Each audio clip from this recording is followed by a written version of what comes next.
Alrighty, and we are back. It's time to go into our second and final series of the evening. This time, we have the Seoul Infernal going up against the Shanghai Dragons. We just got to watch the Dallas Fuel take on the Hangzhou Spark, and they put up a fight in some of the maps, getting a nice cheeky C9 backdoor cap on the card as well on King's Row, but unfortunately could not close things out on push to take us to a fifth and final map. So a nice little 3-1 victory there for the side of the Hangzhou Spark. But now we focus forward, and we see another team that we question whether or not they're going to have improvements, because Dallas Fuel at least looking a lot better as far as their what's the word I'm looking for here? Their cohesion. There we go. That's the one. Their cohesion looking a lot better this week compared to the last. Still falling a bit shy of the mark though. But for the Shanghai Dragons, how are they going to fare going up against the newly monikered Seoul Infernal? And that's the thing, right? Because we saw what Rush was cooking in the past week, and came up some good stuff for Harvard to play. What has Moon been cooking?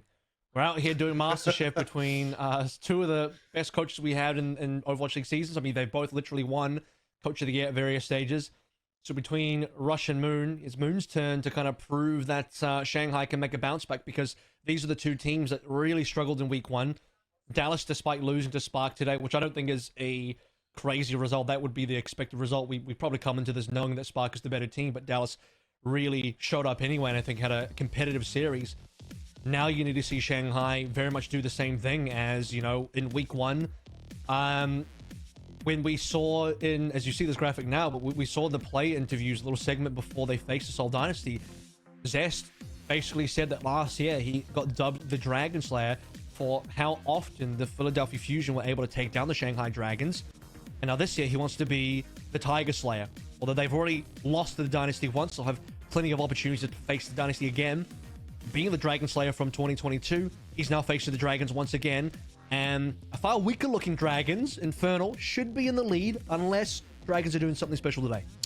Which, I mean, hey, they very well might, because you're talking about what Moon's cooked up for this week. I mean, we've been seeing that he's been cooking some crazy stuff in the offseason leading up into these matches. So, yeah, a 1 week turnaround to cook up something special. I'd be very surprised to see what that will be, if there is anything. But, yeah, I mean, this feels like a very lopsided matchup. Previously, it's one that you'd get very excited for, just given how things were between these two teams, last season. Like you said, just Zest being given that name as the Dragon Slayer and whatnot. This time, this is, the weakest form of the Dragons that he is going to face up against. So I think that, honestly, if this is anything other than a one-sided affair, you really start questioning both Infernal and also, how much Shanghai will have improved over a very short span of time. You have to remember as well, in 2022 season last year, Stage 1 Kickoff Clash, the opening match of the entire season for the East Division was Philadelphia Fusion versus Shanghai Dragons, of which Fusion won 3-0. That was Zest and MN3 debuting for the first time in the Overwatch League, and they took down, at what was that point, the defending champions of the Shanghai Dragons, 3-0. In many cases, similar to what we saw from Fuel and Charge last week. So, here we go. This is the Seoul Infernal.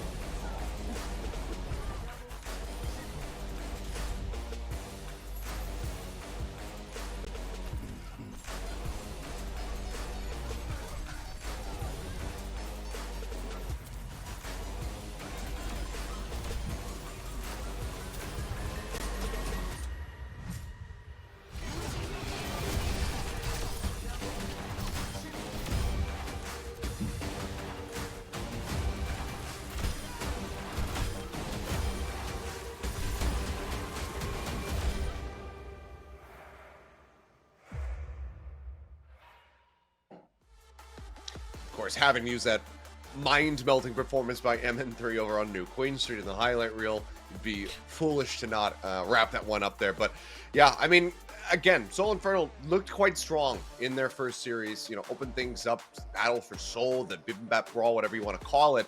And we saw them fall shy of the mark, but it had barely gotten away from them. They let 2 rounds of control slip out of their fingers where it felt like they had it locked. But I think that for, a team widely comprised of a lot of new players that are coming into this lineup, I don't think that that's necessarily a poor performance. I don't think that you should look down on this team for letting those maps get out of their hands, because widely they still looked incredibly strong. Yeah, it was a bit of anti-clutch from the Seoul Infernal, but largely I think the team still managed to roughly live up to expectations. I think it was more impressive from the Dynasty side of things, where they were the team with more of a shaky reputation coming into this year. You know, there were some murmurings about, like, how good was Prophet going to be. He still gets doubted every year, and he still proves the doubters wrong every single year. And then, of course, what is Krillin and the Lucio going to look like? And, well, that was a very competitive series coming through from the Dynasty as they clutched through an Oasis. And as you mentioned, Infernal ended up being the ones to drop the ball. Last 2 rounds there, they had a 99-0 start and then an 86-0, I believe, start. They kind of fumbled both those incredible leads. On the maps that Infernal did win, though, they looked incredible. Esperanza and Blizzard World.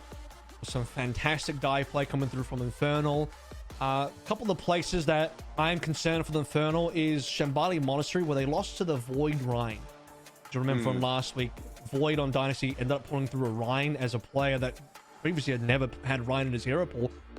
Beat the Infernal. And then, of course, on the other hand, Void ended up playing Sigma when it was their turn to attack, I believe. And as you'd expect, just unbelievable Sigma gap versus Mag, as Mag is not traditionally a Sigma player. So that might be a bit of a hole in the team going to this particular matchup. We'll see if Mag is forced to pick up any of those types of heroes again. I don't believe we have any Sigma maps in the pool. Junkertown, maybe, but I think you can get away with playing some Winston there.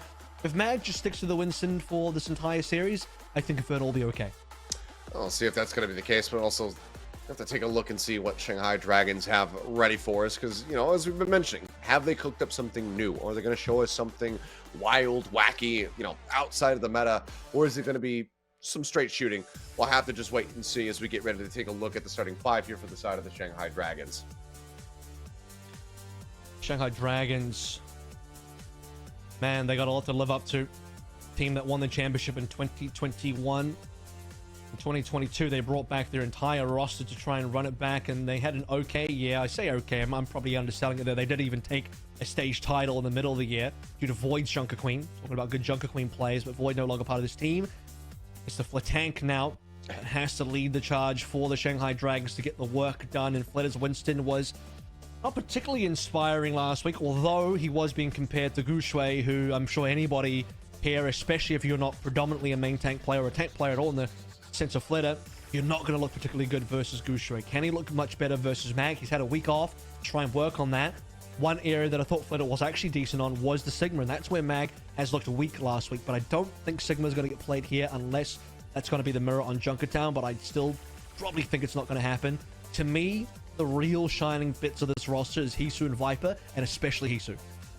Yeah, we saw some good performances there from Hisu. Viper had a couple of highlight moments as well in his own right, so still looking to find their footing and really, push their names out there now with this roster. But as you say, your eyes just continue to drift towards Fleta in that tank position. It's still so weird, even after, months of hearing that this was going to be the case and then getting to see it in a matchup, it still doesn't quite feel like reality.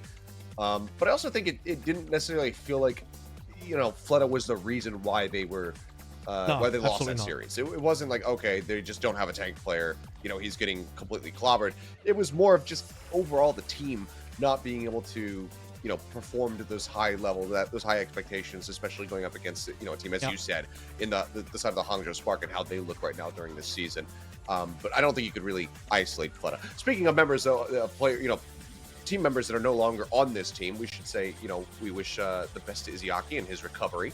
Hopefully he'll be feeling right as rain soon enough and back on the stage to perform. Had some really cool stuff from Lee Jagon and Izayaki on Boston so far, with the PJ Con carry on the break, backed by Izayaki on the Ana. But Shanghai players evolved. That includes Lip as well, man. There are some great Shanghai players that are not currently on Shanghai, but the ones that are on Shanghai are hoping for some good stuff in week 2 here in the Eastern Division of the Overwatch League 2023. I mean, I think Eris still has a lot to show here. He's new on the roster. I would doubt that he's had much time to really gel with the team yet, given DM's departure and Eris being added to the team was fairly recent, and that's even proven from the fact that Eris was on Panthera and Contenders not that long ago.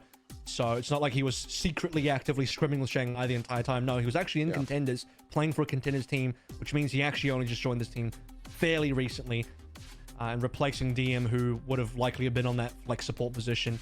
Gangnam Jin and the Lucio is still a bit of a question mark. Hopefully, maybe we'll see some Brig today. That could be a better position for Gangnam Jin to be on. But, this is going to have to be a Hisu Viper carry, if I'm going to be honest with you. They're up against M3 Zest. That's scary. Yeah, it's a tall order. So we'll have to see how they do fare. Mag was just, running in place, jogging a bit, getting the blood flowing. Get ready for this matchup. It looks like we do have a minor delay here. So we'll go through our key players. Jump into this one. As you kind of mentioned it, Viper, Zest. We'll see how this matchup fares. Zest in his rookies, not Zest, Viper in his rookie season. Zest's rookie season was last year. He sort of blew the gates open in that rookie season as one of the top rookies. I believe Zest even had an MVP nod as well. I was going to say Rookie of the Year nod, but every rookie gets that. You are by default, if you're a rookie, you're eligible for Rookie of the Year. But he was part of the, was it 10 players that was eligible for MVP, which goes to show how dominant of a year Zest really had in breaking through as a star player on what was then the Philly Fusion and now the Seoul Infernal. And that continues going to this year. I thought he was a pretty standout in the series last week. He'll continue to be a standout today, most likely. Viper's stats will not look as good considering they had to go up against Hangzhou Spark last week. And Viper's initial first, I would say, fight in the Overwatch League was versus Leave, where Leave one-clipped him with the melee on Oasis City Center. So that was a bit of a welcome to the Overwatch League moment. Yep, that it was. Well, welcome to the Overwatch League, for anybody who's just tuning in, because we have a little tech delay. So I have a little PC swap going on the side of the Shanghai Dragons, and then we should be able to get into the game here. So it's just going to be a couple more minutes, so you get to look at our beautiful faces as we talk about whatever the hell we want to talk about. And then, yeah, carry on our merry way, and hopefully we can get this series underway. I think what happened was the league said, oh, the first match, it was way too quick. We need to stretch this out. So somebody go throw a wrench into, a PC or something. And also like that. Achilleos is on, so get all the pauses here. Start the pauses up. It's very true. Hopefully this is not going to be a typical Achilleos pause, and it's only going to be a couple minutes, plug in some wires, get a PC booted up, get him into the client, and go. Because if it's a typical Achilleos pause, then oh boy, I'm already out of water. I'll be here till tomorrow. I don't have any snacks, so that would be pretty bad. I don't want to walk off camera while we're here, so I can't freely go get anything. Let's figure out how long I can talk about this matchup before we talk about the Dune Part 2 trailer, which is... Set a timer? I'll set a timer for you. So where do we start? So what do I expect in this matchup? It should be Mag Winston, typical Sombra, Tracer dive, Zest Tracer, M3 Sombra. Most likely the DPS gets matched on the opposite end. Hisu, brilliant Sombra historically anyway, Viper. He's a flex DPS. We didn't really see much of Viper on anything but Genji during his time on O2 Blast before he got picked up for the Shanghai Dragons in the Overwatch League here. So, this is kind of the first time. Last week was the first match that we saw Viper play something that wasn't Genji. So some questions I had for Viper coming into this was, what else is in his hero pool? What does it look like? It's not his fault that he only played Genji. It's kind of whatever O2 Blast decided to do in seasons past last year for O2 Blast. And as expected, he is playing everything else, but is he going to be as good? Because he is being compared to Zest, and Zest had a breakout year last year, as we already mentioned. The Viper will be matched against that, compared against that. And then the bigger question overall is, does Fleta try and go back on the Winston? Because we looked at what Dallas and Rush were doing. They said, look, Hanbin's much better on Diva and Junker Queen. Let's do that instead. We can counter the Winston with a Junker Queen, just like some NA teams are doing right now between Dante on the Glads. We also saw Kaluge playing that on Toronto as well. So why not try that on Dallas Field? I think that was a smart thing to do. Does Fleta have an experience with the Junker Queen? Because we saw Dia playing it last week. We saw DPS players legitimately jumping into the Junker Queen position during that meta.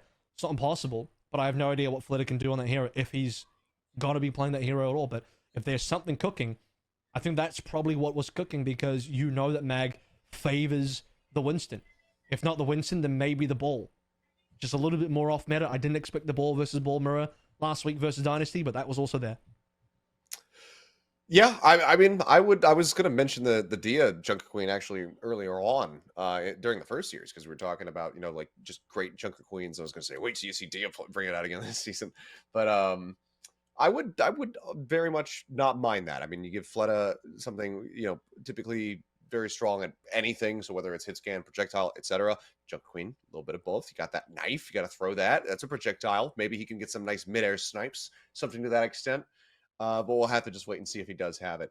And I think this is the point where we start talking about the Dune 2 trailer. Because I'm running out of stuff. We made it 2 minutes and 16 seconds. I did set a timer. I could So, keep going if you really want. okay. You know, I got. If you want to push it to the limit, I can hit resume. We can keep going. You know, I know everyone's really excited to hear what you think about the Dune Part 2 trailer, but you know, I'll talk about Flitter a little bit longer. Right, we're resuming. Just to delay it. And look, if I go long enough, then maybe by the time I'm done, the actual movie will come out. It was November or December. I don't know. It's very long though. But November 3rd, something like that. yeah, okay. Of course, you know the exact date.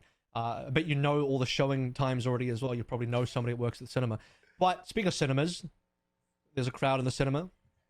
We were there when we were in Korea. Let me talk about Flitter. That's what I said I was going to do, so I'm actually going to do that. When you're someone in Flitter's position, and you're just recently coming into a tank role after playing only DPS, you need to start looking at stuff like Doom and Junker Queen.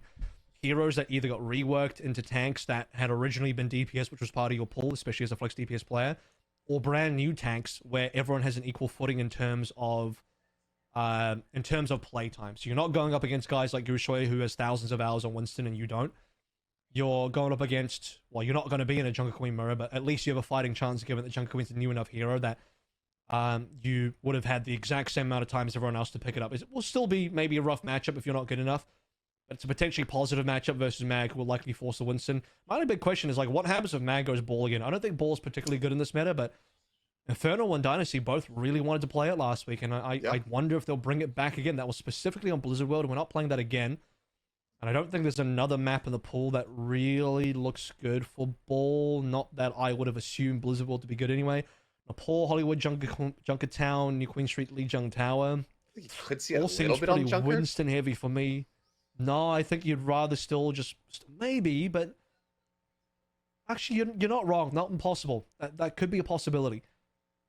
Yeah, might be the case. I don't know. Obviously, we'll wait and get those answers as we get into it. I love that you're just spoiling the map draft too, because I didn't know where we were going, so now I know that there's all these different maps that we're going to be playing on. I always like to wait till the reveal happens, as to. Whereas I'm thinking ahead of time. I'm planning out how all the maps are going to fall and who's going to win what.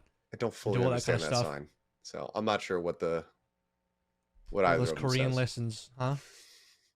Get a refund, Seth. Get a refund. All right. Well, I think in the end we stretched it to 4.5 minutes, pretty even. So, Go on, you cinephile. Tell me what you like about this movie. Oh, it just looks gorgeous. I'm just happy that they're actually making it. Is my biggest thing, because there's this big concern. Why wouldn't they afterward. make it? Well, because I mean, so Denis Villeneuve actually said, like, after the first one was coming out, that if it's not a commercial success, then we might not get a part 2 of Dune.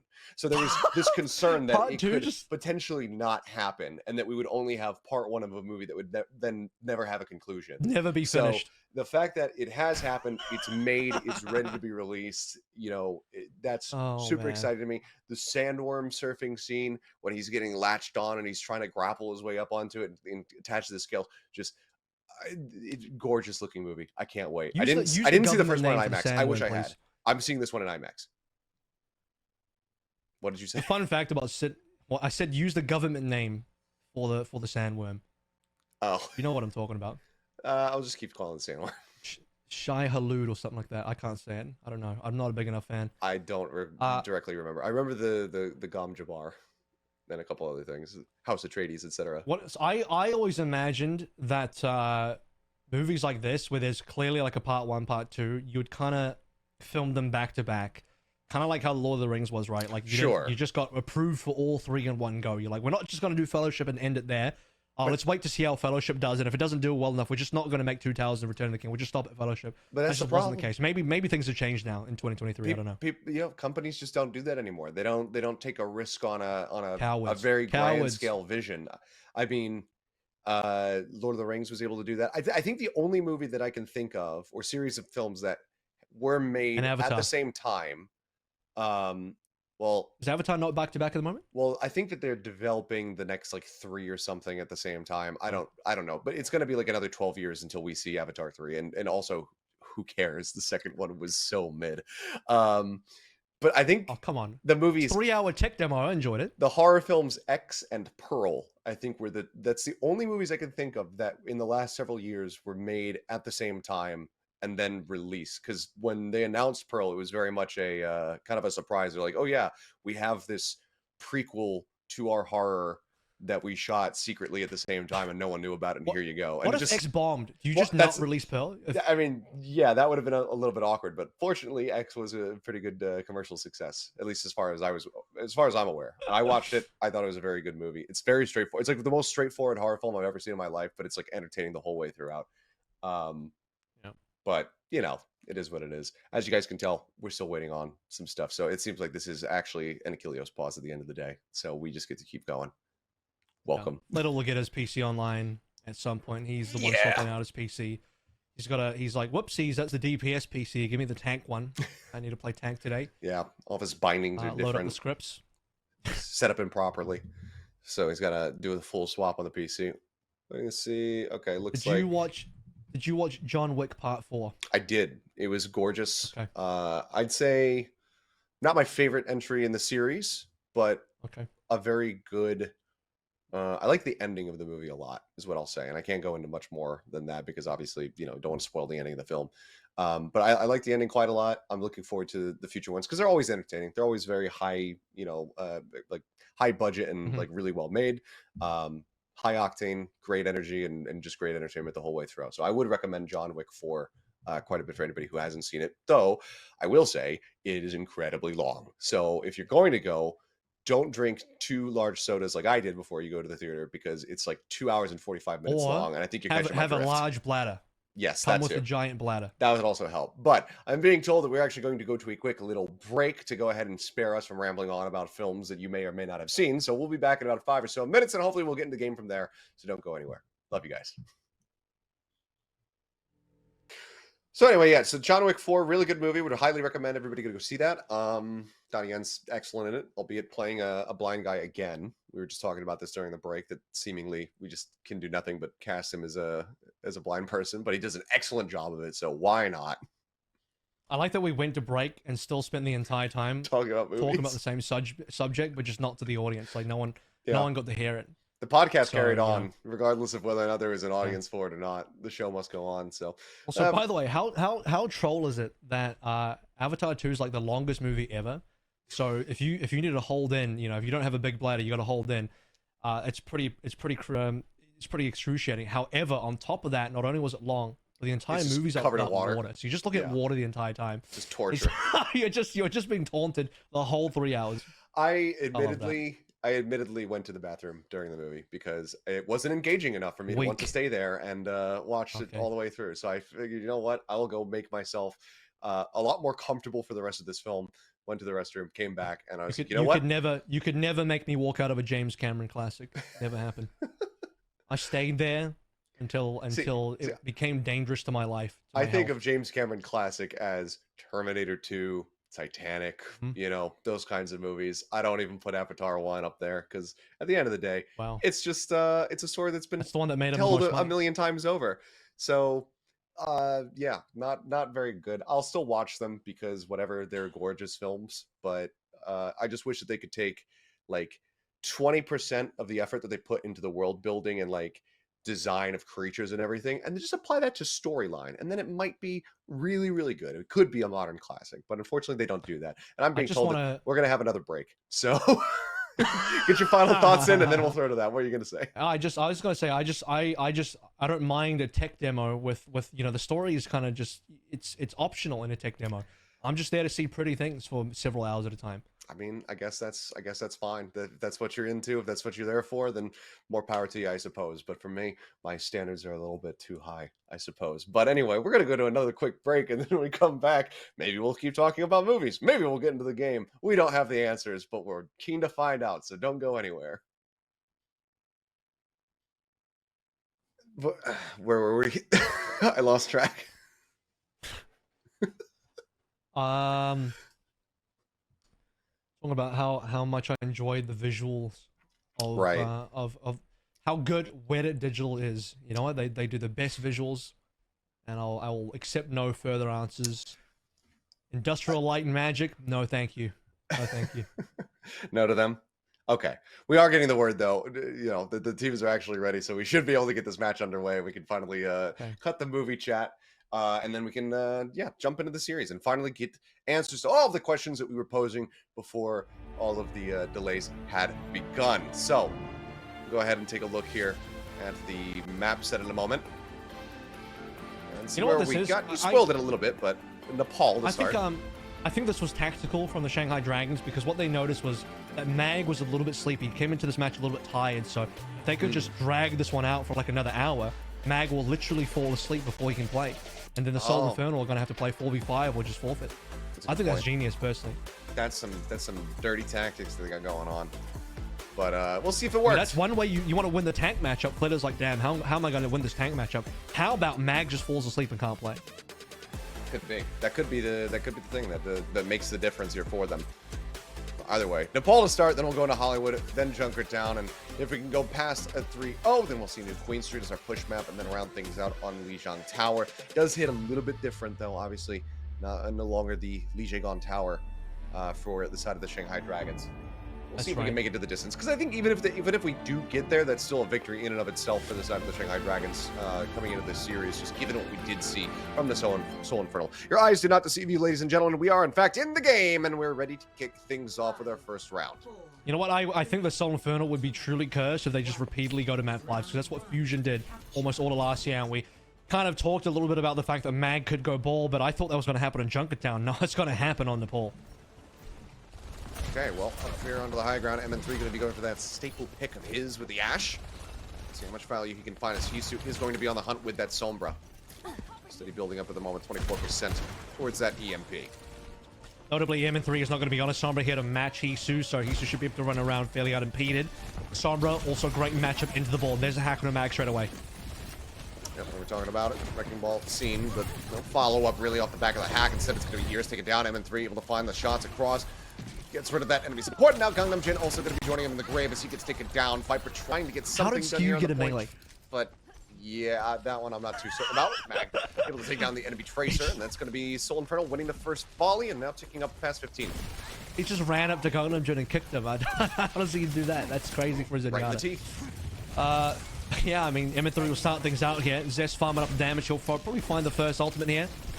The Seoul Infernal probably expectedly will take the lead. Early hack on a mag did not really give purchase the Shanghai Dragons the way they wanted to. I think you also need a sleep dart or something like a Baronade to connect onto mag as well to really confirm it. Another manual onto mag, but once again, he'll just ignore it. Flitter, on the other hand. Yeah, getting chipped away at. These charge up right clicks keep coming through. Okay, Pulver's not going to be able to find too much there from mag. Spot Flutter making his way over to the point. Viper nearly getting taken down. Hisu now able to build up that EMP, and looks like he may just be able to hold it here for the next fight, but actually does decide to commit to it all the same. Student picks up, already taken down. Viper does get picked up by Zest. That will be the Shanghai Dragons getting a flip, just signing 56% over to the side of the Seoul Infernal as they gain control, and MN3 will try to get out of here, but really is just delaying. Oh, good stagger. That's really strong. Mag's already committed onto the point, so Seoul Infernal, they're going to take this flip, actually. Shanghai Dragons. I mean, Flitter was away, but Hisu and Viper were not there for the touch. Still at 5v4, though. Yeah, but losing out on this point control is everything. Just the rejoin is going to be coming through. MN3 not going to be that far away now. Fixa fancy it out down low. Will be able to get healed back up here by Skewed. Now have both of those support ultimates banked and ready to fly. But going to be popping the Primal. Gets the corner out. Does go ahead and force the transcendence from Skewed. Tries to stay alive. Viper Pulse goes in. Does find MN3. It's going to be a good deal of pressure alleviated, but he's going to be traded out. DPS for a healer. Healer's now in the grave. Gangnam Jin trying to keep everybody alive. Huge Massive slam. pulverize coming through. Yeah, just knocking them all up into the skies. But it's going to be Viper coming away with yet another kill. This Fixa will fall, but want to get traded back. And in the meantime, this point flip has not come through. Dragons just now gained control, but Seoul Infernal get themselves up to 95, and now they're regaining control as well. I mean, that's a point steal for the Shanghai Dragons, but they can't retain it. Seoul Infernal will instantly flip it back. They have the 99, and no one can touch. That's over. Somebody does touch Hisu's there with Iris down, though. It's still a 4v5, and the ultimates favor the Seoul Infernal. I mean, surely, has Iris had a nano? I haven't even noticed it if he'd thrown one in before. Either way. He did. I think he nano fled earlier on. Okay. He did nano fled earlier on, so that did happen. It would have to be impossible for him to not have one, but doesn't manage to build up a second one, and with those little point steals coming through, not being able to get the flip back into their favor a little bit faster, Shanghai Dragons, they surrender over just a bit too much control, and Infernal are able to go ahead and take the first round. I mean, when Shanghai got the stagger kill into MN3, that should have been Shanghai Dragons able to not necessarily take the lead, but certainly make control of the tempo. Should have been in their favor. The fact that Seoul Infernal managed to sneak away the point, I mean, Mag and Code were already boosting their way towards the point to get that flip and to sneak it away. Committed the mines for it. Then they just continue fighting 4v5, and it works out. The 4v5 was actually effective. They got somewhere like 95% before the Shanghai Dragons could do anything else. And as we move to Sanctum, this is new. I think this is the first Orisa that we've seen in 2023 Overwatch League. Yeah, I do believe you're correct. No one else comes to mind as far as playing it. Mag gonna see how it fares here. At least at the very beginning, and he's getting in quite deep, really just pushing up towards their spawn. So far, he's widely been uncontested, just sitting in this little corner of the room. Vix is already forced to land, by the way. He got hacked and assaulted upon by Hisu flanking around, so it's one major cooldown off the table. Shanghai Dragons can do something about it, then pressure Mag now. The land to save him. Speaking of pressure, Splitter on low HP. Yeah, trying to pressure MN3. Sleep Dart will hit, but there's not anybody that can really collapse on top of him. Viper gets taken down by Zest, so he might be able to put the Hanzo on the ground, but he's woken up and he is clearly pissed off because MN3 comes back in, immediately finds 2 headshots. Sears and Hisu will both fall. And Infernal, again, going to be ticking up now past 15% as Fleta has to go for a quick reset. Couple of hero swaps here. Lucio into the Kiriko. What is Fleta going to do here? Probably stay? Yeah, okay. The Viper goes on his beloved Genji. So this is his signature hero. This is basically all he played in Contenders, and the Ram to come through as well. So Dragon's going to play into the Brawl composition. They're probably noting that and he's with playing into the Orisa, maybe it's going to say playing into the Orisa as a Winston. He's just deleted 5% ult for no reason, by the way. Yeah. Thankfully, it's only 5. You can make that up pretty quickly, but not when you're dead. Stick in. And Fleta has managed at least to keep himself isolated so that Pulse Bomb doesn't find even more kills, but it doesn't matter too much because the rest of the team here from the side of the Seoul Infernal will be able to find them. And that's just a Pulse 1 and otherwise a fairly neutral fight. They maintain control, now getting ready to crest 60%. They're just pushing out to the spawn rooms. They're literally getting spawn camped. Oh boy. And how long is this going to take? This will be 20 to 30% maybe. Maybe not. Seoul Infernal back out. A lot of respect being shown. Fair enough. Well, to be fair, there's a back cap situation that could occur. You don't want to be spawn camping, then Hisu starts back capping. So fair enough, they back on out, but they shouldn't lose control of this little room here with the Mega Pack because you have so many good ultimates in this close space, including Dragon Strike. Okay, Dragon Strike does go through. Just looking to cut them off, but Zest gets spot in the corner. Ends up falling. Fleta finding the kill. Hisu now the EMP online, but Gangnam Jin gonna get picked as soon as that ambusher comes in. Fixa just nailing him, finds that elimination. EMP now does come across. Viper dashing in, gets 1. There is falling low, however. MN3 eventually gets the headshot, manages to take him down. The transcendence from Skews buys a little bit more time here for the side of the Seoul Infernal. Still have not lost this point, 99%. He blades on Viper. He's got no HP though. No one appealed for him. He finally will get top back up, but suddenly they need to touch this point. And I don't know if anybody's going to be able to do it, and they can't. I mean, Viper just too late to try to drop down and keep that extended, but even if he had, likely would have been lost. And at the end of it all, we talked more about John Wick 4 and Avatar 2 than we did about the game. Yeah, this is Seoul Infernal where like they got 5 John Wicks, got up against all the goons from all those movies. My biggest question always is like, if you know you're going up against John Wick, why is every other assassin like, yeah, I'll take this contract? It's like, you don't know what happened to the last 50 guys that took this contract? Come on, fellas. That part always never sat well with me. And neither does this sort of Shanghai Dragons situation where are they trying to go Ram and then go back to the Winston. I would have preferred the Ram, honestly.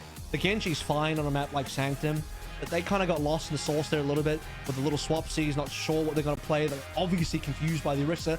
To be fair, the Orisa is a little confusing. I'd read that as the main tank version of Junker Queen, like Mag's like, I'm not really a Junker Queen player, so I'm going to go Orisa because it kind of does like an anti-Winston thing, but I've got a bit more playtime on Orisa. That's at least how I read it.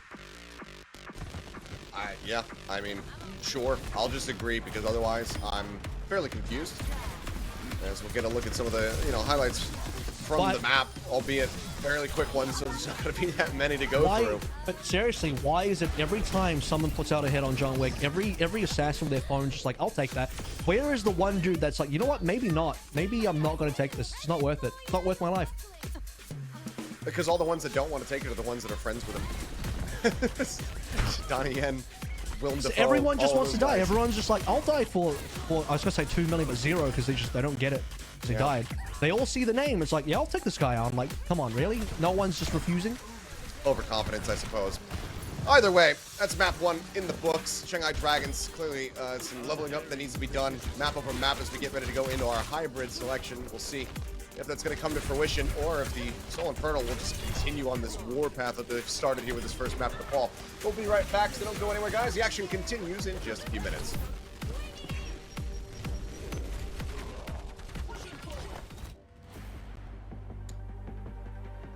Alrighty, and we are back and ready to go to map number 2. Fairly quick one, a blink and you miss it first map on Nepal is Infernal able to walk away with a 2-0 victory. And some unfortunate mishaps there for the side of the Dragons, costing them dearly in a, somewhat winnable position, I suppose, on the first round.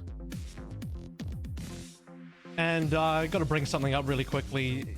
Talked about Mag and some of the hero choices there. There are Orisa coming on through as a hero that we basically haven't seen at all this entire year, as maybe being an alternative to the Junker Queen anti-dive, anti-Winston counter there. And I said, look, maybe Mag just prefers the Winston. Maybe he hasn't played a lot of Junker Queen, to which I read a comment that says, what do you mean, Avril? Mag played Junker Queen last year. And my response to that is, just like the 2010 film The Tourist, directed by Florian Henkel von Donner's Mark, starring Angelina Jolie and Johnny Depp. I didn't watch The Washington Justice, so that's my excuse. I just didn't watch that team. That's fair. I don't think... I'll tell you who did watch that team. Avast, every single game, but he didn't do it sober. That's very true. Well, now we'll get ready to go into Hollywood, the land where all of these movies we've been discussing are made. And we'll see if we can have a breakout performance here from the side of the Shanghai Dragons, or if this one is going to be a flop. Because, unfortunately, first map, not inspiring too much confidence. We got to see our first Orisa. It scoops up a win. And I think that the whole way through, I don't believe Fleta got an ult. So it's been an unfortunate beginning. I think he built an ult at the very end of the second round. He didn't use one, right? Maybe he got one and didn't use it. I'm trying to remember, dude. I straight up don't remember. I'm pretty certain. I don't remember if Fleta used an ultimate, just like I don't remember if Mag played Junker Queen last year. That's fair, but there's recency on one of them. But yeah, there wasn't too much to watch. But we'll see how things look as we go into hybrid. Hisu off the rip, playing forward here on the Sombra. But is still going to be sticking through with this Winston, and we get to see Gangnam Jin over on the Brigitte again with Iris backing him up on the Ana. All right, so Mag back over towards Winston as funny enough, we're 2 maps in. This is the first Winston he's played. It's been balling Orisa so far. Everything else is fairly stock standard here. MN3 also back on the Sombra, as you've talked about the comps already. So an actual mirror composition this time around. MN3 going on a mission. Well around the backside. Can't just go across here on a Mag. Can't put too much damage down though. Just tucks away into the stairwell. Keeps himself safe for now.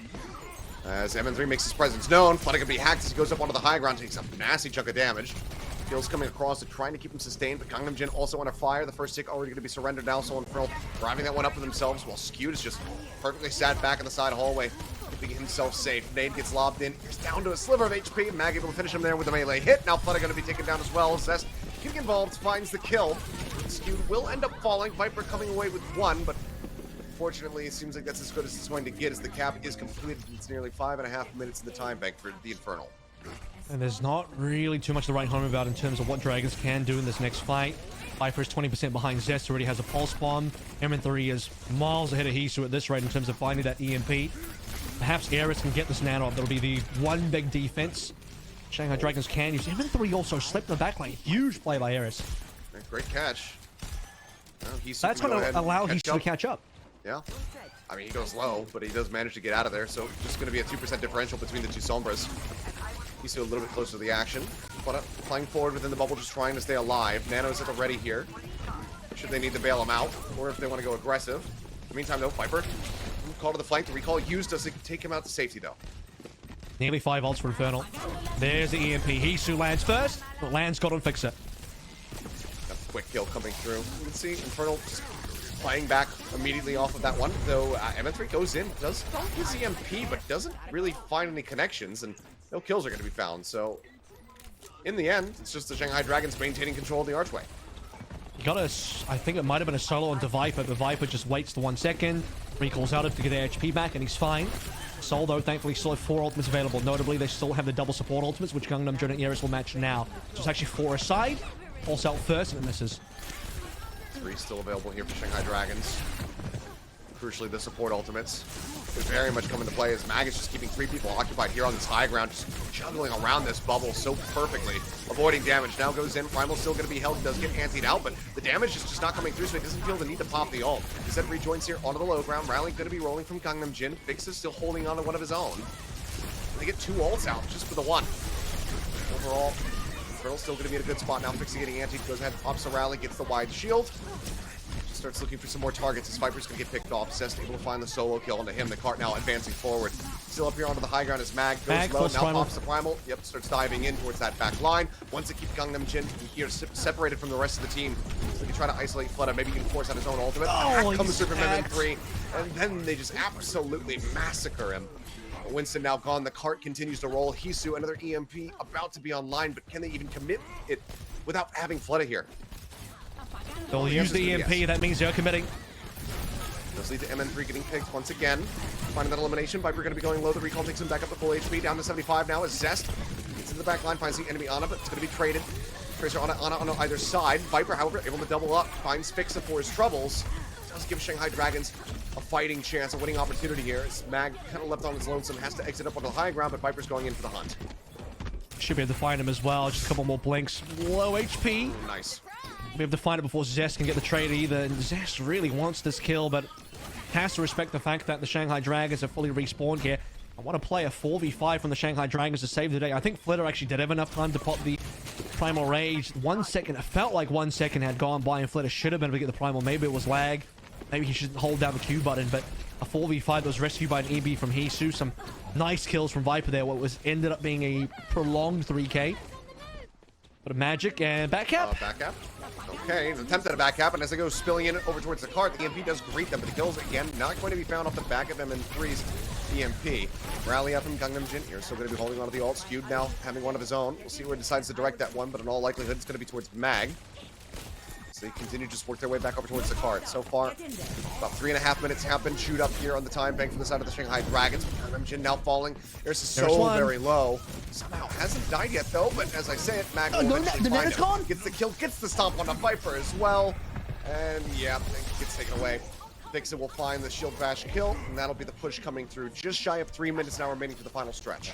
That's the second time we've seen it. So Monk adjusted it in the last matchup as well, where he just kind of dies, and as he dies, he pops the Nano, but the Nano never leaves the Ana itself, and so the Nano just went nowhere. I think Eris tried to Nano Flitter, pops it in there, and it's just gone. The Nano's disappeared.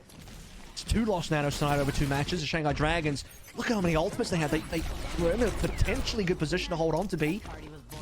2 minutes 30 plus for Seoul Infernal and C now. I don't know if they have enough time to cap me, and it is technically possible, but Shanghai Dragons should also be able to hold here. They have the resources, and they can drain this timer right down. The one big thing they are missing is going to be that rally, but if the kill comes in on the Skew, that's definitely going to slow the roll still here. no Primal. The Infernal, but yeah, Fleta going to be taken down. Primal's still not going to be used here in this map. Remember, he actually did use one on the first map. He used it to force out Transcendence from Skewed. But I digress. Pulse Bomb going to be let loose. Viper desperately looking for a kill. Not going to find the connection. Mag goes diving into the back line. Sleep does come across. No one waking him up early. He's just going to be jumping back over to the rest of the team where Fix is going to pop the rally and look to offer up some of that green HP. Hack on the Fleta. The Primal rolling. Still, however, going to be focused down to about half HP. Bash on the Hisu. The stun comes across. MN3 able to scoop the kill. And the EMP now going to be held. Now going to be unleashed. Gangnam Jin going to be taken down. The HP bars right now are just not looking healthy at all. Everybody going to get picked off. Viper the last one to fall. As you were wondering if it was going to be enough time, it in fact was. It took him about a minute to be able to get that push across into C. I mean, it ended up being more than enough time, but I think generally what I'm talking about there for Shanghai Dragons is like they were in a position where they should have bled that time and down to OT. Given the 3 ultimates they had, of which they had full capability of initiating the Hisu's EMP, Fleta once again just failed to get a Primal in there. Maybe he was hacked, but he's just eating everything. He's been slept multiple times by Skewed. He's been hacked repeatedly by MN3. Took him until the end of the map to even get that Primal off, and by that time, the payload from Seoul Infernal was already essentially at the cap line. I mean, it was one push away, one small little push away from finishing the map. The fact they did it in 1 minute tells you that Seoul Infernal, that entire way through from 2:30 to 1:30, never really stopped pushing. Like, Shanghai Dragons failed to stop the payload basically at any point, and they had every ability to do so. I mean, they were missing what? The rally and potentially the Nano as well, but they were so far ahead of Seoul Infernal after having spent nothing on that B defense because it kind of got taken away from them like a rug being pulled out beneath them. Shanghai Dragons just never found any footing, never got any initiation on C. That's really tough to watch.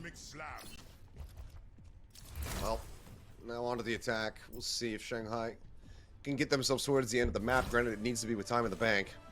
Otherwise, they'll just be playing for a draw. As for now, By the way, just looking to see if he can get an opening snipe. Zest is currently deathless, just FYI. Ah. Over a full 3-point cap, Zest currently deathless. Oh, goes low. Still continues to attack lower and lower. I nearly cursed him. Would have been a pretty swift one had that come through, but he does stay alive, at least for the time being. MN3 as well going to be chunked out as a hack goes across on the mag, but they're still playing very far forward. Has to jump out to safety. Keep himself protected as the anti goes across onto he and Zest. See how they set this one up. As a reminder, MN3 went all the way to B to set up his translocator. The best flank possible. Kishu currently running with the team, and he's openly SMGing, which is acceptable. He's probably just building for EMP farm rather than straight up looking for a dive or kills. MN3 just gets on a 12 HP as well. Threading the needle on that HP. He's got to join back in with the rest of the team now. As Zest again going low, still holds on by a thread, keeps himself alive and in the fight. Pulse bomb nearly at the ready from both of these tracers, but it's going to be Ears taken down first as Skewed finds the opening kill, just lobbing that anti-nade, and Gangnam gets taken down as well. So now with those supports, Zest getting Viper. That's going to be the shutdown here as the team kill comes through at the very last second. They just barely avoided it, I suppose, but either way, a tick and a half gained on the first point for the side of the Shanghai Dragons. Huge opening kill from Skewed as well into Eris. Finished with the nade. Not too sure if there was sleep in there. Speaking of which, Eris punishing MN3 for the second time so far on this map. MN3 wants to go deep. Eris gets the kill. That allows Shanghai Dragons to find the 5v4, but they got to move. They cannot play this slowly. The Nano's almost online. Time is of the essence here. If MN3 comes back in, it's a 5v5 again. Dragons are slow. Oh my goodness, they're slow. Yeah, Nano goes out first here onto Mag. Pulse bomb from Zest, and Eris is right back into the spawn room. Finds the kill. Gangnam as well under fire. Will eventually fall down as Mag just pursues forward, gets that elimination, and Fleta just can't do enough. The supports fall after the Nano comes across, and they just cannot find the kills that they need. This is what I'm talking about. Like, look, it's another situation just like Hollywood C defense where Shanghai should be in the lead. They should be in a favorable position. They should have initiative on these fights, and yet they don't. You're in a 5v4. You've just Eris has just made the god play, sleeping MN3, allowing Hishu to catch up on EMP, and to get you that 5v4 play on A, and it just never happens. They're so slow. MN3 around the back, looking out at Eris' location. Gangnam Jin as well. Noted, so well aware of the positions of both of these supports, now in a spot to try to catch both of them, and you can see just waiting around the corner is Zest and Mag. Kind of ready for it, but instead they decide to turn their sights over to Hisu, knowing that he's going to have an EMP online. They find the elimination, the whip shot from Fixa, able to take him down. Mag now just holding the high ground as Fleta has to exit. Was jumping out, but Mag is on the hunt. He wants blood. Doesn't care who it's from. Just tickles him a little bit more, realizes the kills aren't going to come through, and decides to exit. I respect that from MN3 because he was reading Hisu's situation there. It looks like Hisu wants to go for an EMP as well. If MN3 gets the EMP off as Hisu goes for it, he cancels Hisu's EMP. So he made the high roll player there. It could have been insane. Still won the fight, but Hisu retains the EMP notably. So now it's Dragon's time to strike. Back across, Mag in an awkward spot here in the security room. Goes low, but doesn't have the problem to rely on. Pops that one flood in the meantime, trying to do very much the same. Gets shield smashed, so as he gets greeted by this rallying Fixa. Gangnam Jin now able to match.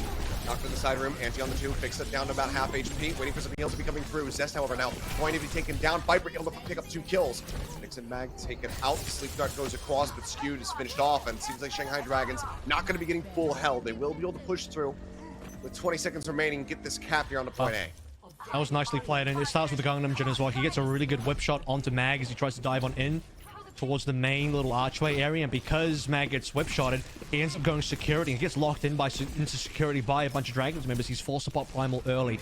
Because he's primaling that soon, and he's solo by himself, Seoul Infernal are massively split. Fleta finds the backline by jumping into Cafe, and he basically locks out both the Seoul Infernal supports, and that's how Dragons get their lead. So finally, we're seeing something good out of Dragons. MN3 taken down again, but Anthony on the high ground. No way to exit. The leap already burned, ends up falling. That initial kill that they find on the enemy Sombra, unfortunately, doesn't net them much. Instead, they all just fall apart, and the staggers will continue as The enemy Ana as well gets taken down. Wow.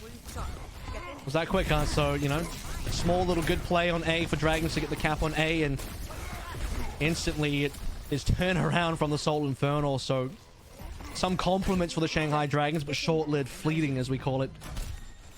136 is the time they would need to beat, which is essentially impossible now. The Shanghai Dragons drop down to 136 themselves on this B attack. They are at risk of being held on B. You have Seoul Infernal with full high ground control.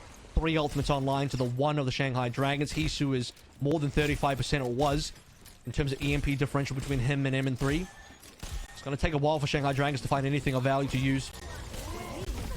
Diving in the back line just with the nano rolling here on the mag. And Gangnam Jin under some fire. It's MN3 set up onto the high ground, well into the back. It looks like he's aware of Hisu's positioning. Strays away from it and instead turns his sights over towards the front lines where he can find the most impact with this EMP. Well, they defended against the Nano on mag pretty well. That's only 1 ultimate there over many. Speaking of nanos, now Flit is the one that receives it.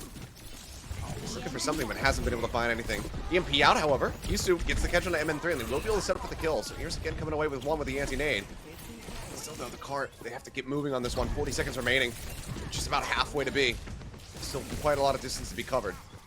Lettermine has to, you know, he's low HP, I was going to say, potentially considering the primal there, but this time is acute in recognizing he doesn't have to burn it. Shanghai Dragons finally getting some decent payload push on B. This is the first major payload push we've seen so far. With about 20 seconds left to go now. They have some reasonable high ground controls with Eris and Gangnam Jin playing there. Was widely contested, but now the EMP out. I'm not sure if MN3 actually caught anybody with that one. The red rally rolling from Gangnam Jin, now going to be a match. Mag going to be taken down first and foremost, though. Viper able to pursue and finds that kill. Still holds on to a pulse bomb. Could very easily shut down one of these supports. Skewed waiting 6% away. The nano nearly there. The rally's expiring, as you say, on both sides. Mag going to be rejoining. Flutter does have this primal to try to clear out the card. They need nano mag. Viper playing forward. Trying to cut him out. 1.79 meters left to go. Mag arrives. The nano comes across. Viper still holding onto it. A Hail Mary toss and a pulse bomb, but it's not going to be able to find too much other than a little bit of damage on the Skewed, who Wiley does manage to survive. Mag still low, jumps up onto the high ground. Going to be hacked out, but Zest with his own pulse finds Xerus. Hisu, in a Hail Mary attempt, throws out the EMP, but the fight is already far too gone. They get zoned off of the cart. The OT bleeds away, and that's going to be the Seoul Infernal moving up 2-0 in the series. A little bit of resistance there from the Shanghai Dragons, especially considering how they ended up capping A, and that was a reasonably good cap. A few fumbles in there as well. Mag's getting excited as they know they're 2-0 up, and you know, this is what Infernal need after their loss to the Dynasty. They want to bounce back. A 3-0 would do them wonders there. Shanghai Dragons, you know, it was fairly poor all around. A couple of decent things that we saw there. Just small glimpses, Achilleos. Tiny glimpses of light. Yep. It's there, but it's just not quite coming to fruition. The stars not quite aligning here for the Dragons to be able to find themselves with a win. So unfortunately, now it's match point secured for the Seoul Infernal, who are looking to make this relatively quick and easy 3-0. Last thing I'll say before we head to the break, you remember that I said that Zest was deathless halfway through when we swapped sides? At the end of Hollywood, the completion of the map, Zest only had 1 death. So he was deathless halfway through, and then on this defensive side, he only died 1 time. Well, a great performance from him in particular, and just generally the Seoul Infernal. It's making it look easy. Unfortunately for the Dragons, we can see, you know, we see the glimmers, we see the hopes of what could be, but still more work to be done as far as the cohesion and everything is concerned. Nice couple moments there from Eris as well, but we're going to need a whole lot more of that, and then some, if they want to be able to get this next map as a win. We'll see if they're going to be able to pull it off as we get ready to go into Escort, or if it's going to be the Infernal ending this evening a lot earlier than we might have anticipated. So don't go anywhere, guys. The next map is going to be coming up. It's Junkertown in just a couple minutes.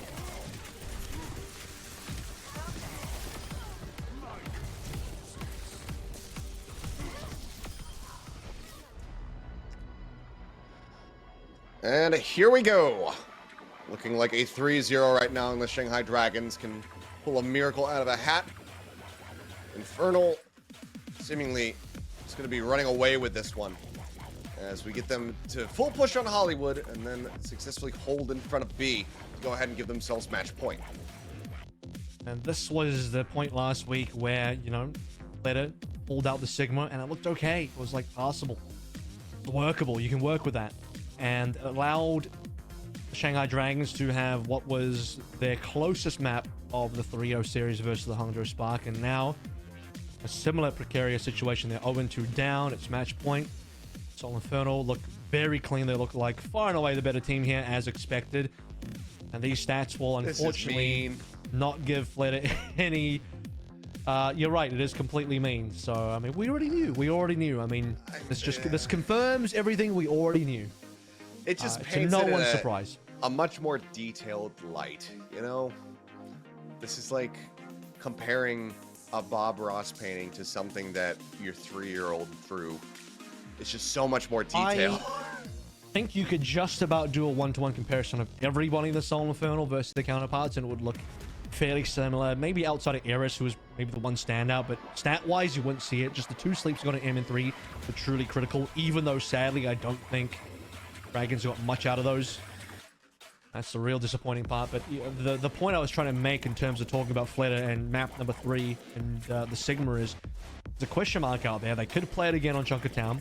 It is a pretty viable hero in terms of comp style. I also think generally Sigma double flex support is a good comp for Dragons, considering you got 2 flex supports anyway. Gangnam Jin is traditionally a flex support player, not a main support player, even though he played it all the last year and he's playing it now. He has that flex support background, which means they can play Sigma double flex well. Hisu can snipe. He's a renowned enough hit scanner to do that. I think there's a fair shot. I mean, if you want to be like Dallas Fuel, where you kind of just, you know, cut off all the fat and just say, what are we as a team? Who are we really? What are we actually good at? You play the comps and you play the heroes you are actually good at. And for Shanghai Dragons, I think it's Sigma double flex. I think it's Flood on Tracer as well. Not that Viper's necessarily. Then who plays tank, huh?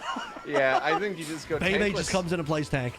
Just go tankless. Just allow him to go, you know, 3 DPS, 2 healers. See what happens. Hey, this is not the Season 2 Overwatch League anymore, where Shanghai Dragons can just play 3 DPS and all that. Yeah.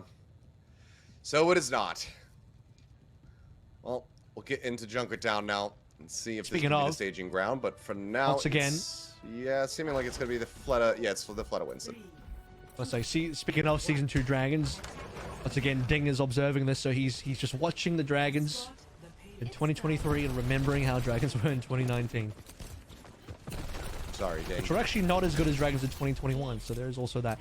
True. So going over towards the break. It's a full mirror matchup. Mag's not even going the ball. We suspected that maybe ball could be seen here from Mag. Yeah. Not opting for it.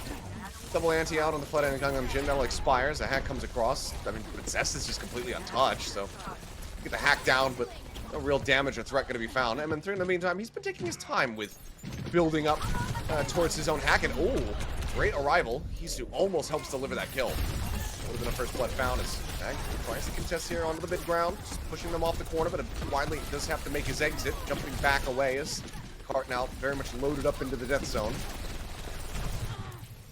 We can exit there fairly soon. I mean, this is the last real good defendable position for Dragons on A. So they have to do everything in their power to maintain this payload positioning. Otherwise, A is going to get out of control. This is where you got to pay attention to the Sombra EMPs as well. Hisu miles ahead of M3. Yeah, he's been racking up this EMP charge really rapidly. Well, pace for pace, but oh my god, it gets it canceled, I believe. No, it does go across. No, it does he got manage it to off. find a couple people, but the kill is found. MN3 drawing first blood. Dive in from Fleta. Does get the stomp there onto Fixa. It's one of the supports out of the fight. The cart's still advancing forward. Fleta going to arrive and interrupt that one as MN3 tries to continue posturing up. EMP now going to be online for him as Mac is going to be taking a nap in the back lines. Nano up, goes again diving in. Looking for Iris. He's down about half HP. Gangnam Jin doing his damnedest to keep him around, keep him supported, keep him in this fight. But now Primal comes across. Hisu rejoining. Will find one. MN3 eliminated. EMP still going to be in the pocket. As they finally do manage to take down the enemy. Ana and Gangnam Jin's going to be taken down as well. Zest scooping up 2 quick kills.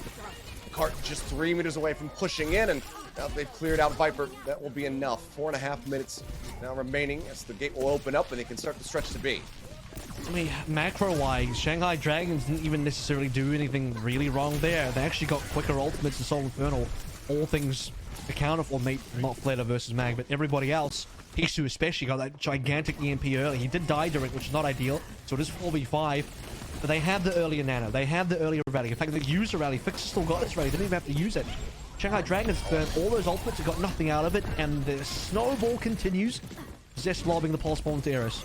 Huge pick, the hack on the Gangnam Jin as well. And he's just antied out, no way to survive. MN3 will get taken down. Splendid pops the primal in this position with the supports dead. He's got no healing, and yeah, they should be able to chase him and get this kill. And Zest will do just that. Talk about snowball. This one is, I won't say a bad word. This one is enormous. Let's just go with that. First of all, I don't think the primal shouldn't play there, but that's obvious. But if you are going to primal, what you need to do is stall payload. They had no payload stall there. You go for trades. Trades won't really help you in this position yet. Depends if you can actually touch or not. Which they will be able to do. Infernal should have all 5 though. Is it a cap? Nearly. Oh, unless they push out, EMP greets 2. Damage not being found in the Viper and Flood though, so for now they're going to be fine. He's built up one of the EMP of his own. He lets it loose immediately. Shield bash out of the 2 though. And it's going to be Flood and Nearest getting taken down. Even with the EMP coming through, it's just not enough to win him the fight. The damage is done yet again. It's 4.5 minutes as Infernal just stormed their way to this cap. They barely stopped pushing. I mean, on A, they had some slowdown that, you know, the payload was stuck in the kill box for some time, which is standard. And they've deleted. That's actually a really nice play there. So they spotted MN3, deleted the translocator, got the kill once again. Eris killing MN3 has been the one shining spot for Dragons. 3 maps in a row. Can they use that for something, though? One could hope. 7-3 up to 53%. Shots across skew, just looking to keep Mag nice and topped up here. Build up towards that next nano. Nano flitter. Surely. But now he's hacked. Okay, as he goes to jump forward. Oh, but the wake up. Oh, somebody woke up the angry scientists, and that is going to cost them dearly. Flutta stands up, finds fixes. Skew taken now on Viper as well. Just in the meantime, still commits the pulse bomb to the fight. Finds Iris, and Hisu is going to be traded out. Infernal suddenly in with a shout. Gangnam Jin dead as well. So while Flutta dives the back line alongside Viper, they might find a couple kills, but the rest of the team of the Shanghai Dragons gets torn asunder, and the card is once again pushing. Yeah, the reverse dive coming through from Seoul Infernal is actually even better. That's 3 kills from Seoul Infernal versus just the 2 from Shanghai Dragons. And while that's happening, as you mentioned, payload continues moving. That's the most important part. We're on for a really good time here with a hack onto Viper and the kill. Dragons, they might just have to bite the bullet and contest anyway. Yeah, Hisu doing everything in his power to try to get this EMP online. And granted, he does have a nice little bullet sponge and Mag right in front of him. And now Mag pops the primal, wants to juggle him around a bit. Will make his exit. Backs away, and that does get them to the EMP. Get the counter EMP now coming through, and it is. Fixa gonna fall. Skewed as well. He's down low on HP. Throws out that nade to go ahead and boost his HP back up, and he does not have a sleep to try to peel Flutta off of him, so eventually will go down. So now he actually slept Fletta, but he woke up Fletta afterwards. He slept Fletta, and then he woke up Fletta himself. So that was a bad idea.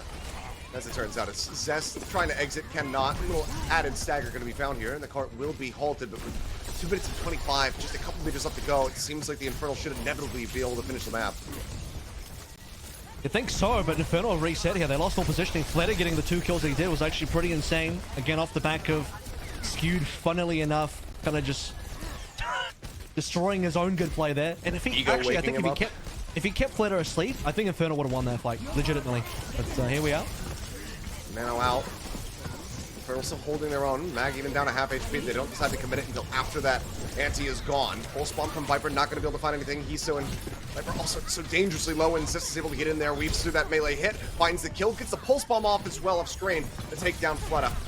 Well, Fixa scouting as best as he possibly can, just looking to cleave and whip shot anybody away from this card who even comes close, and well, no one's going to be able to do just that. So 1 minute and 38 seconds remaining as we will see the Infernal get to the end of Junkertown. I actually I used the time zone. I did see a potential there for Shanghai Dragons to make a comeback on that last defense. Because Mag died, technically a 4v4 with Viper respawning, and the respawns heavily favor the Dragons. So if they just get another touch going, Viper then dances around the payload, Fletta gets back in there before Mag. There's a real possibility that Shanghai Dragons actually hold that one. But the cap came through. Fixer, I think, got the shield bash onto whoever was trying to touch from the Dragons, and that ended up being it. Not the gigantic time back we thought it was going to be. That's like the only silver lining. They walked into C with 4:30, I believe. 3 minutes of that got burnt down, so Shanghai Dragons was a good effort, but the expected map finish does come through. Let's get started. And now again, I mean, they're in this position where they themselves need to push. They're starting first on that defense.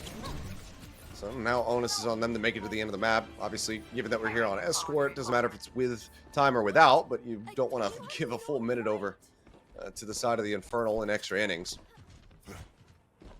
Let's see how they The real fare. task will be to see if Dragons even get this full cap. I mean, there's a real world where, I mean, a full hold on A is not impossible here if they just get straight up dipped. I mean, there were several fights, and not just this map, but over the course of the series where Shanghai Dragons, despite the lead, the macro lead, the economical resource lead, they couldn't win those fights. They're just not getting the same level of impact.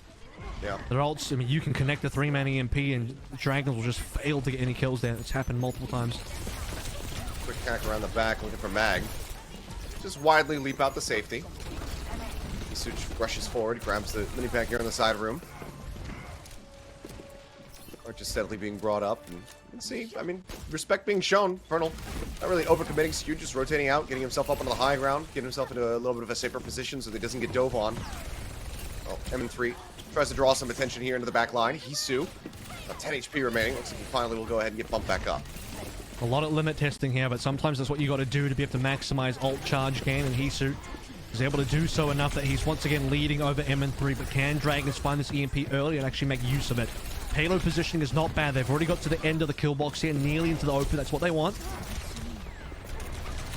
Back onto Hisu, but not under too much duress. A bit of damage out from Zest will finally force him back. That does give Zest that faster pulse. Gangnam Jin down to about half HP. We'll see if Zest wants to commit this now or if he wants to try to wait. Nano's there. Super early, way ahead of him, Skewed. This will be the chance for Dragons to strike. But once again, they're taking their time. Nade out, Flood gonna get caught. Viper, he gets fixed up and he dies to his own pulse bomb. A 1-for-1 at the end of the day, granted. Faster run back, so still not too bad here for the side of the Dragons, but they need something else to play off of. This gets jumped on for just a little bit, the card advancing forward. Says not wanting to play this one by himself, and Mag in need of some healing. So they give up a little bit of distance here to the side of the Shanghai Dragons. EMP goes out, however, Hisu just getting his own. It's going to be the first one to fall, the only one to fall to that. And it might be the only kill you need here as well. Shanghai Dragons, they have to go backwards now. They lose all positioning there. Hisu has to reset up. Now, that's a pretty reasonable advantage to use this EMP to be able to get this cap payload position once again. It's fairly reasonable. Mag looking for big plays. There he goes. That's here Simpson sailing off the side of the map, and unfortunately, seems like it might just be the same fate here for Gangnam Jin. He's desperately fighting against it, but even though he will avoid getting knocked off the side of the map, Mag will still claim him all the same. Flood in the meantime, taken down as Zest just picks up 2 off screen.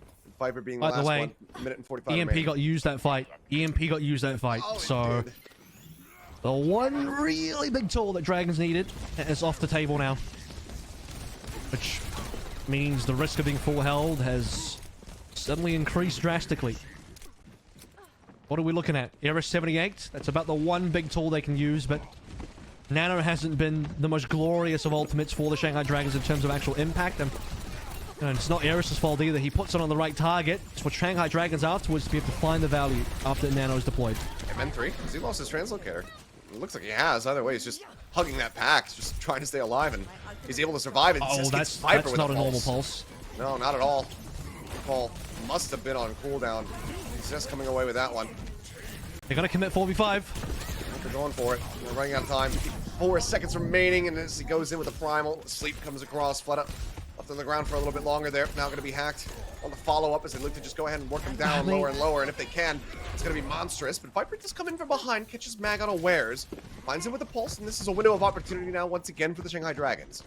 Well, Seoul Infernal just have to chill. They have to wait for Mag. No one's on the payload. They're not forcing anything. But with them and 3 just finding Gangnam Jin in the backline, Shanghai Dragons once again, they're 4v5. They have a player advantage. Fled is coming back from spawn. Mag is recently dead, and Dragons are doing nothing on the payload. No pressure at all. It's not much more pressure now on Hisu. 3% to go for the EMP, and this needs to be everything. They really don't have any other ults to work with. The Nano's going to be available, the Primal as well for Mag. Maybe Gangnam Jin can get the rally online, but they need to get this push. It's got to be Miracle It's only EMP. going to be 2.5 minutes. Where's Hisu? Nano into the back line. The EMP comes across, skewed. The peel coming through at the moment. He's trying to stay alive, and so far it's working a treat. Let's get juggled out of line of sight, though, and they manage to confirm the kill, but M3 in the meantime, he finds Gangnam Jin, and that's going to be the rally taken out of the fight. Full support's going on either team. Mag, though, has a lot more staying power. He's got this primal rolling, and Zest nearly has another pulse. Hisu can't exit, ends up getting zapped down. Mag trying to pull back around the corner, ends up getting hounded down. Viper finding the kill. His own pulse now online, pops the recall, stays in this, but now is this the lone member trying to juggle this OT. and he's gonna get shut down. MN3 re-arrives, pops in the back of the head, and that'll be it. The full hold comes to fruition as the Seoul Infernal fortunately make quick work of the Shanghai Dragons, delivering a dominant 3-0.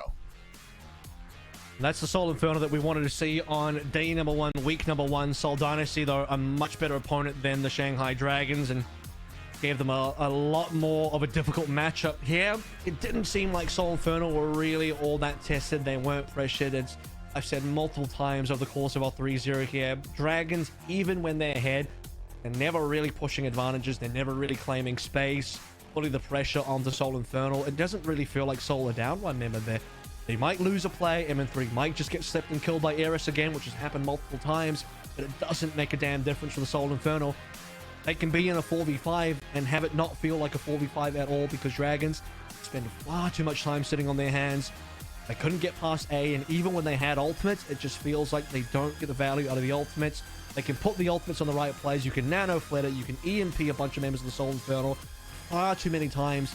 Despite ultimates connecting, the kills are simply not there. Just unfortunately brutal, and clearly, you know, one of the things that needs to be built up is that cohesion. But before we get into that talk, we'll go ahead and talk about our player of the match, which is going to be Skewed. And I think that this one might be a little interesting for some people. I think Skewed. that Skewed had a fantastic performance here today. Got to, you know, showed us some of the Zenyatta as well at the very beginning. Personally, I know that you and we were leaning more towards Zest. I think especially after Junkertown, should have been maybe in his hands, but Skewed also had an incredible series. Yep. Except for that one whoopsie onto Flitter. He gave Flitter one of Flitter's better clips so far this year, let's be honest. Due to Skewed sleeping and then wake. It's not even like he slept and then shot Flitter. No, he straight up sleeps Flitter and then nades him. Yeah. Like, how do you do that? I don't really understand. But it is his play of the game, so I'm not gonna roast this guy during his own play of the match. I'll be a little bit more careful than that. Yeah, I think everyone in Seoul Infernal had a great game, Skewed included. He had some, to be fair, Flitter was like perma-slept by Skewed, like the entire game. So that happened a decent amount, and we're seeing some good moments from the highlight reel right now. You don't see a lot of support player of the matches, so you take them where you can. Moments like this as well, all brilliant stuff. I mean, Skewed finally coming out of the shadow of Shu a little bit and getting to play some Overwatch just in general instead of being benched behind Shu, but also getting to play some other heroes that are just not Zen, because he was primarily a Zen or Break specialist on Glads. It's looking good. A really strong performance, like you said, from everybody on the side of Infernal. Just not really a bad performance that you could particularly, you know, point out. Mag showed us, you know, even new things like the Orisa that hadn't been spotted before, and picks up around victory on Nepal with it. But Skewed taking it away, repping the supports here with his player of the match win. Yep. Seoul Infernal looking comfortable in this match. Not the cleanest game, but I think, you know, there was a bit of chaos in there. Sometimes when you play up against teams like Shanghai Dragons, who you definitely are clearly better than, but they kind of make the game a little bit more chaotic. Some mistakes can be made here. But for Seoul Infernal, this is such an expected result. They had the same 3-0 versus Dragons last year, but a completely different scenario. They were the underdog team. Dragons were the defending champions. Here, Dragons, bit of a shade of their former selves. Seoul Infernal, you could argue upgraded. A lot of people were down on Mag this season, but I think Mag has so far shown some pretty good stuff. Again, not that I watched much Washington Justice, but I imagine he's playing much better than he was on that team. And this is, you know, Mag maybe starting to go on the journey and reaching his potential while being backed by players like Skewed, who has multiple titles behind him from the Glads days. I mean, I'm all for it. Mag's been, you know, we were talking about it last week, one of those really hyped up players that we just haven't really gotten to see those great results, those accolades earned from him. And maybe this could be the season. Because right now, I mean, Seoul Infernal looking good. Again, this is a bit of a lopsided matchup, just given the recency of the changes and just how drastic the changes are for the side of the Dragons. But they still were able to push the Dynasty into that 5-map series. So it's clearly the Infernal still very much here to compete and are looking for that first place finish, looking for that title that has been eluding them. We'll see if maybe this could in fact be the year. For the side of Shanghai Dragons, still a lot of workshopping to be done, it would seem. You know, one of the things that I'm noticing a lot is Hisu setting up a hack, gets it, and then there's nobody else there for the follow-up. No Fleta diving in. You're not seeing Viper joining in on the Tracer to really try to isolate and take down those targets. So it seems like there's still some things that need to be cleaned up, and they unfortunately need to clean them up fairly quickly.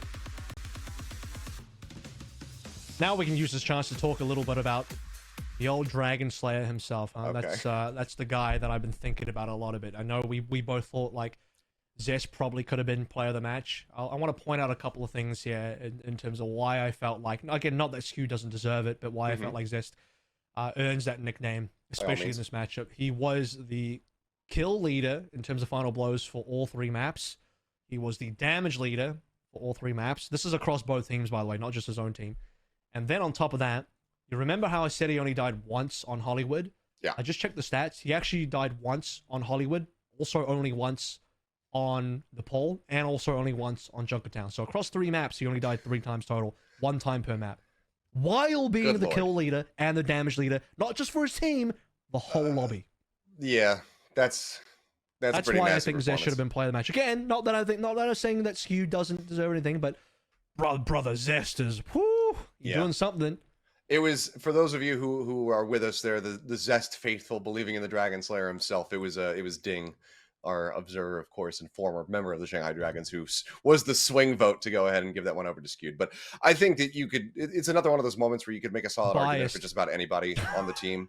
I don't think that you could really make a poor argument for anybody on the side of Infernal, because everybody had their moments. But Zest was putting up some pretty crazy numbers, and the fact that he only dies 3 times is kind of insane, to say the least. But yeah, I mean, I think that this is good, because like I kind of teed up when we were getting ready to go into this matchup well before the podcast had started and everything. If you come away from this match with anything other than a fairly clean 3-0 as the Infernal, you're probably getting a bit concerned, because on paper, given what we've seen, given what the expectations are, you do anticipate to come away with a 3-0. So I think this is pretty much jiving up exactly as we had expected, as far as the result goes.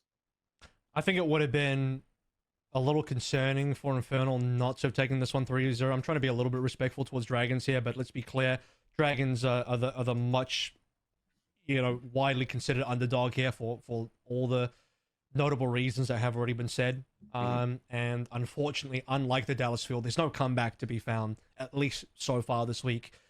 Dallas Field, at least, versus what many consider to be the best team in the East currently in the Hangzhou Spark, Dallas looked very competitive, and Rush turned around and did something cool for that team. But here for the Shanghai Dragons with Moon and Fleta, it looks just like last week again. Nothing really changed in our week. They're playing the same comps. The Winston still looks extremely average. I would have loved to have seen this team try something else on Junkertown. You know, maybe the Sigma double flex. The Queen. Maybe they don't. Yeah, and I don't know. I don't know what Fleta has. No one knows really what his history on any of these tank heroes are, because, well, he didn't have to play any of this last year. Aside from Echo, that's it. That's the sample size. But I guess, yeah.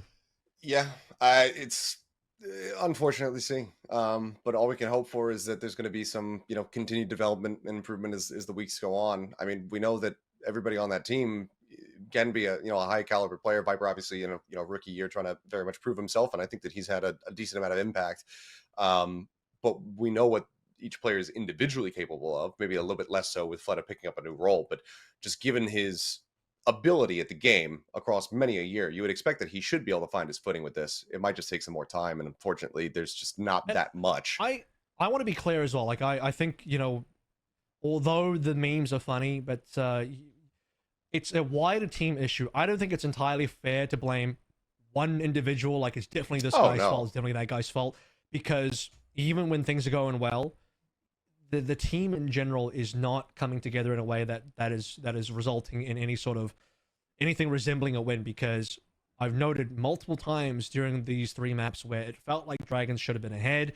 They led on macro and resource or X or Y or other thing, and they just did nothing with it. There was coordination issues. Yeah. You can get 2, 3, 4-man EMPs and somehow no one dies there. Just all these things. I mean, you can't just blame one person for that. There's clearly a team issue happening here where things are just not connecting the way they're supposed to be, and they're not winning in situations where they're clearly ahead. They start out ahead, they start out favorable, and yet they still lose. That's a team issue. That's not an individual issue. Well, hopefully that can be built up. I mean, Fuel, in that same regard, they were looking pretty incohesive. They were looking, very disjointed. They looked a hell of a lot better in that regard here today. So hopefully the Dragons can also kind of trend in that direction. Make sure that when they are trying to execute dives, when Hisu is going in for a hack target, that Viper and Fleta are ready to pounce on that target, so they can go ahead and find that quick and easy pick, and then try to snowball, the rest of the map from there. But obviously, it's not just like you said, it's not just one player. It's across the board. There's issues, and these are things that are going to be worked on and improved in time. Just You'd hope so. Yeah. Yeah, I will. That's a good point. We hope that that's going to be the case. It should be the case. Because, Moon, no slouch. You can give him criticism for, how this is put together for this year, but we know what results he's been able to deliver in the past. So I don't think that, obviously, he's not going to be happy with any of this. He's going to want to push the players harder. The players are going to want to push themselves harder. So we're just going to be hopeful that things do trend in an upward direction here for Shanghai Dragons as we go deeper week over week. But for Infernal, something to be excited about, as well as for the Dallas Fuel. We got to see them play today. They're going to be playing again tomorrow, but this time it's going to be on land. So we will get to see the Fuel in front of a crowd. Infernal kind of already got that initial exposure at the WDG studio.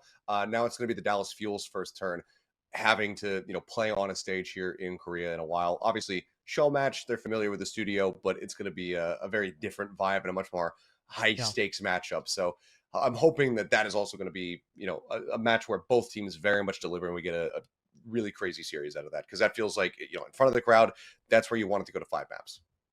And it's a far more, I think, difficult game for Infernal, given how well Dallas played up against Hangzhou Spark. And sure, you'd have to imagine for Dallas as well, perhaps, maybe on paper, a slightly easier game going up against the Infernal, even though MN3 and Zest are pretty crazy in their own right.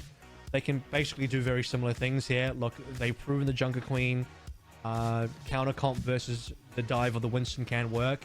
If it'll work on Gushui, you better be damn sure it should work on Mag. So for Dallas Fuel, I feel like it's fairly clear what the game plan will be versus the Infernal, which just come down to whether they can fix a couple of mis-executions like we saw on the Coliseum map. So I think Dallas Fuel, hopefully, will have something to look forward to versus Infernal, but Infernal, again, are no slouches. They played Dynasty extremely close.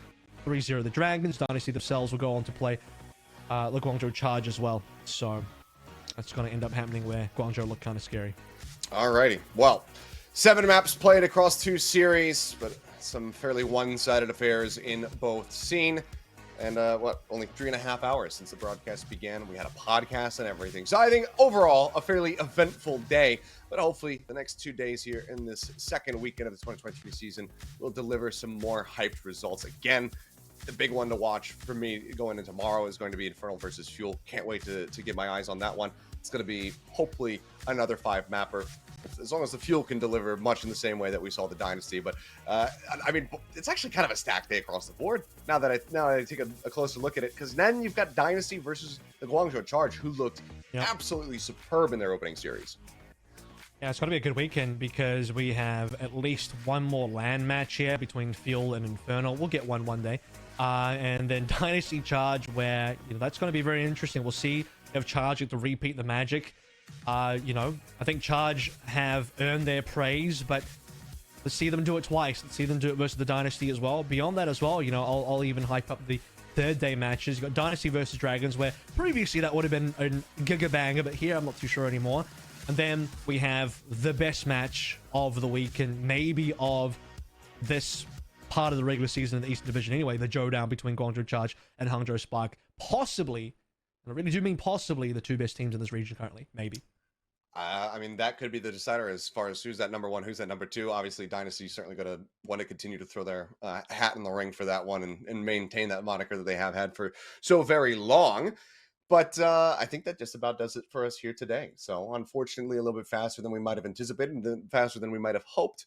But it is what it is. And we can just hope that with a little bit of rest and respite, that the Fuel will be able to reset themselves and get ready for that series versus Infernal up in front of that crowd, because that's going to be certainly one to check out. And I am just keeping fingers, toes, everything crossed that is going to go to 5, because if it doesn't, I'm going to be sad.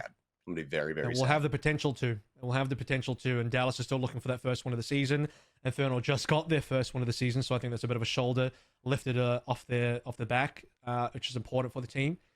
And Dallas, they'll find it eventually. And I say that because there's a particular match in week 3 where they might get that win, but I don't have to bring that up. We don't have to talk about that right now. But maybe it'll happen before week 3. We'll see. Yeah, maybe. Time will tell. Still waiting for the call to let me know that we can close the show. So we're just going to chill here a little bit and talk about how excited we are about tomorrow's matches and everything like that. I don't believe we're not on that tomorrow. We can close the show. We will be out. We will be show. absent tomorrow, but it's okay. You'll be in good hands, so don't worry. And then myself and Avril will see you back here again for Sunday's matches. But yes, that does now do it for us here today. Thank you guys for tuning in. We'll see you next time. Make sure you tune in and watch NA and all of that other stuff that's going to be happening because, you know, support the other region, I guess. Why not? Bye. I'm done.